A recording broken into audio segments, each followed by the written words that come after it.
Good morning student, आप सब कैसे हैं। आप सब बहुत अच्छे होंगे। देखिए, आज फिर आपको स्पोकन इंग्लिश बताने जा रहा हूँ।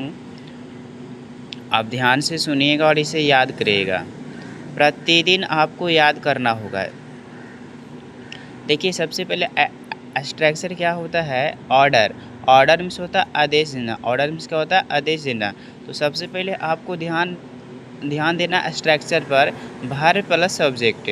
पहले आपको वर्ब को लिखना है, उसके बाद ऑब्जेक्ट लिखना है। ठीक है, गलती नहीं करना है कि पहले ऑब्जेक्ट लिख दें उसके बाद वर्ब लिखें। नहीं, आपको पहले वर्ब प्लस ऑब्जेक्ट, इतना ध्यान में रखना है बात। ठीक है, बाहर जाओ। क्या, बाहर जाओ। बाहर जाओ इसका होता है क्या, बाहर जाओ। तो सबसे पहले आपको क्या लेना है, जाओ। जाओ का मीनिंग होता है गो। ठीक है, और बाहर के होता है आउट। आउट साइड, यानी गो आउट साइड, यानी बाहर जाओ।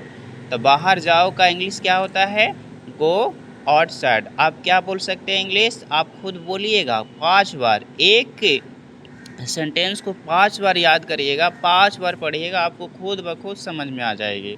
और 5 बार पढ़िएगा तो आपको याद भी हो जाएगा। इसीलिए आप ध्यान से पढ़िए और 5 बार पढ़िए। एक सेंटेंस को 5 बार पढ़िए, आपको याद हो जाएगा। बाहर जाओ, गो आउट साइड, खाना खाओ। तो एट फूड, खाना खाओ, एट फूड। पत्र लिखो, राइट लेटर। पत्र लिखो, राइट लेटर। आपको ध्यान देना होगा लेटर में। ठीक है, एक लेटर होता है LETTER, लेटर। लेटर मीन्स होता है पात्रा। एक होता है LATTER, लेटर मीन्स होता है बाद में। ध्यान रखिएगा, यानी कि कन्फ्यूजन में पड़ जाइएगा। अब आगे चलिए, फिल्म देखो। अब फिल्म देखो को इंग्लिश क्या होता है, watch movie. Watch movie, film देखो, वॉच मूवी। अगला है बैठ जाओ। क्या है, बैठ जाओ, सिट डाउन। बैठ जाओ, सिट डाउन।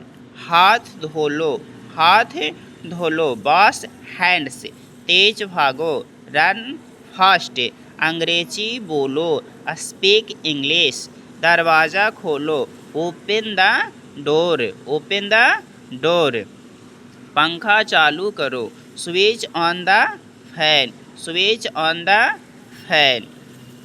थैंक्स स्टूडेंट, आप सब बहुत अच्छे से सुने समझे होंगे, हमें विश्वास है। और इसे आप याद कर लीजिएगा, क्योंकि आप जितना इंग्लिश पर फोकस दीजिएगा उतना आपका भविष्य चमकेगा।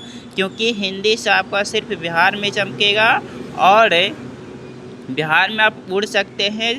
ठीक है, अगर बिहार से अदर स्टेट में आते हैं ना, तो आपको इंग्लिश से उड़ना नहीं पड़ेगा, आपको हिंदी से उड़ना नहीं पड़ेगा, इंग्लिश से उड़ना पड़ेगा। इसलिए आप इंग्लिश पर भी ध्यान दीजिए, हिंदी पर भी ध्यान दीजिए, यानी ऑल सब्जेक्ट है उस सब पे ध्यान दीजिए। क्योंकि कोई एक सब्जेक्ट से कभी सफल नहीं हो पाइएगा, ऑल सब्जेक्ट पर ध्यान देना होगा। और ख़ास करके इंग्लिश पर कोई ध्यान नहीं देते हैं, आप सब लोग ध्यान इंग्लिश पर भी कुछ कुछ दिया कीजिए, ताकि इंग्लिश भी आपका भविष्य बनाने में हेल्प करे। क्योंकि मैट्रिक के बाद आपको इंग्लिश ही महत्वपूर्ण हो जाएगा। मैट्रिक में भले आप इंग्लिश का वैल्यू ना देते हैं चलेगा, लेकिन मैट्रिक के जैसे ही जस्ट बाद अगर इंटर में जाइएगा ना, तो आपको इंटर में कंपलसरी 100 नंबर की इंग्लिश पूछता है, सोचिए। इसीलिए आप इंग्लिश पर फोकस दीजिए। अगर कोई कहता है कि इंग्लिश नहीं पूछता है, कोई दिक्कत नहीं होगा, तो वो आपको बेवकूफ़ बना रहा है। आपको मैट्रिक में कोई दिक्कत नहीं होगा, लेकिन होगा आपको। अगर जॉब लीजिएगा तो आपको पास होना ज़रूरी है। तब पास होना सिर्फ ज़रूरी नहीं है, नॉलेज भी होनी ज़रूरी है। आपको इंग्लिश बोले आएगा तब ना एक दूसरे से बात कीजिएगा अदर स्टेट में जा कर के। इंग्लिश बोले ही नहीं आएगा तो आप बात कैसे करिएगा अदर स्टेट में जा कर के। ठीक है दोस्त, थैंक्स, ऑल द बेस्ट। अगला वीडियो में फिर मिलते हैं।